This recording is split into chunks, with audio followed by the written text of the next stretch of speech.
Bismillahirrahmanirrahim. Assalamualaikum warahmatullahi wabarakatuh.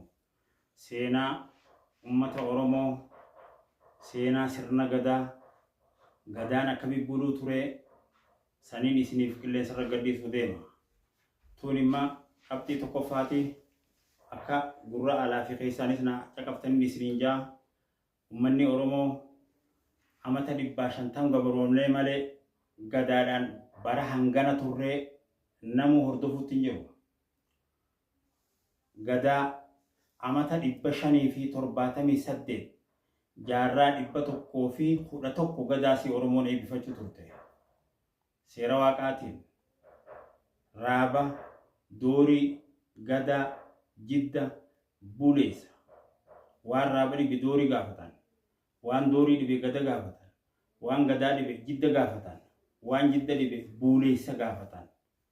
Waan buleessa dhibe buleessi waaqa gaafata. Waan waaqa dhibe hin jiru.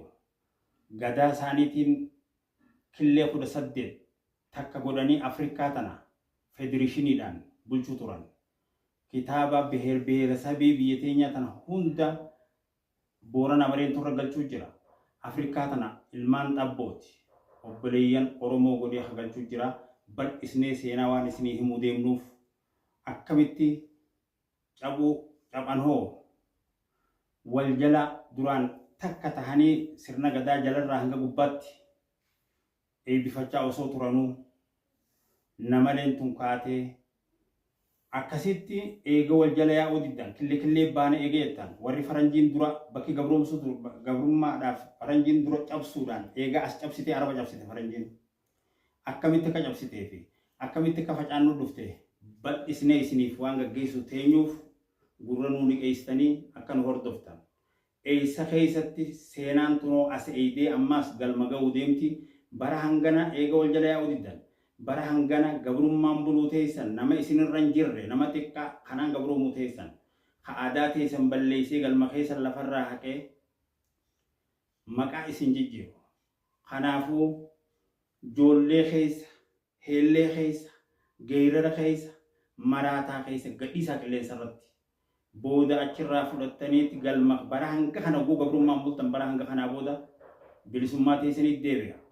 Achii fuutanii galma deeffattan jaanii gaafa san qilleensa irra gadhiisan waan gaafa ijoollee taphattu haala hunda kitaabatti waan deeffamtee jirtuuf fassarriisiitii wajji waan isinii gadhiifnuuf alaa keessaan akka nu hordoftan laayikis akka gootan tanaan isin gaafadhaa wulii akka hordoftan Facebooka bashbashii maqaa jiru hordofaa saniifuu isiniifiin itti aansa qabxiin tokkoffaa kana lammaffaa akkasitti isinii deema waan seenaan dila sirna gadaa waan ta'e bal'isnee isinii himna.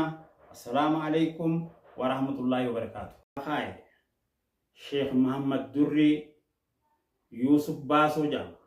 Sheeyni kiyya waan kana galmattis deebisee seenaa mililikii fi harma jidduu hakaayee jirus hunda sirni gadaa jalarraa hanga gubbaatti kabibbulaa waan kaayee jiruuf seenaa Sheikh Muhammad Durriin kaayee akka hordoftan akkana dhageeffatan jechuudha. Baliyyan kiyyaa salaamu alaikum wa rahmatullahi wa barakatuh.